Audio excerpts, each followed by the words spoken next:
بسم اللہ الرحمن الرحیم۔ اللہ تعالیٰ کی حمد و ثنا اور تسبیح کرنے کے فضائل۔ احادیث میں اللہ تعالیٰ کی حمد و ثنا اور تسبیح کرنے کے بہت فضائل بیان کیے گئے ہیں۔ ان میں سے کچھ فضائل پیش ہیں۔ نمبر 1، حضرت انس بن مالک رضی اللہ تعالیٰ عنہ سے روایت ہے، نبی اکرم صلی اللہ تعالیٰ علیہ وآلہ وسلم نے ارشاد فرمایا، اللہ تعالیٰ بندے کی اس بات سے خوش ہوتا ہے کہ وہ کچھ کھائے تو اللہ تعالیٰ کی حمد کرے اور کچھ پیے تو اللہ تعالیٰ کی حمد کرے۔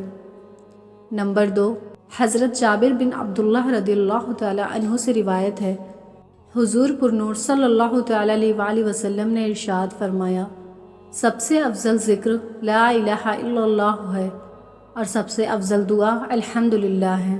نمبر 3، حضرت انس بن مالک رضی اللہ تعالیٰ عنہ سے روایت ہے، حضور اقدس صلی اللہ تعالیٰ علیہ وآلہ وسلم نے ارشاد فرمایا، جب اللہ تعالیٰ اپنے بندے پر کوئی نعمت نازل فرماتا ہے اور وہ نعمت ملنے پر الحمدللہ کہتا ہے تو یہ حمد اللہ تعالیٰ کے نزدیک اس دی گئی نعمت سے زیادہ افضل ہے۔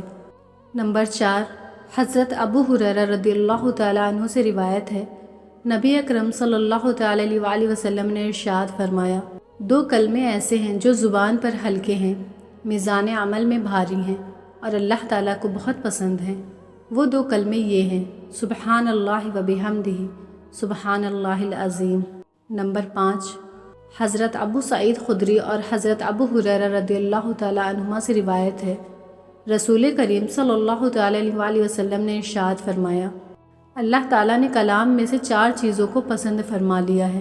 نمبر 1، سبحان اللہ۔ نمبر 2، الحمدللہ۔ نمبر 3، لا الہ الا اللہ۔ نمبر 4، اللہ اکبر۔ جس نے سبحان اللہ کہا تو اللہ تعالیٰ اس کے لیے 20 نیکیاں لکھ دیتا ہے اور اس کے 20 گناہ مٹا دیتا ہے۔ جس نے الحمدللہ کہا تو اس کے لیے بھی اسی کی مثل ہے۔ جس نے لا الہ الا اللہ کہا تو اس کے لیے بھی اسی کی مثل ہے، اور جس نے اپنی طرف سے الحمدللہ رب العالمین کہا تو اس کے لیے 30 نیکیاں لکھی جائیں گی اور اس کے 30 گناہ مٹا دیے جائیں گے۔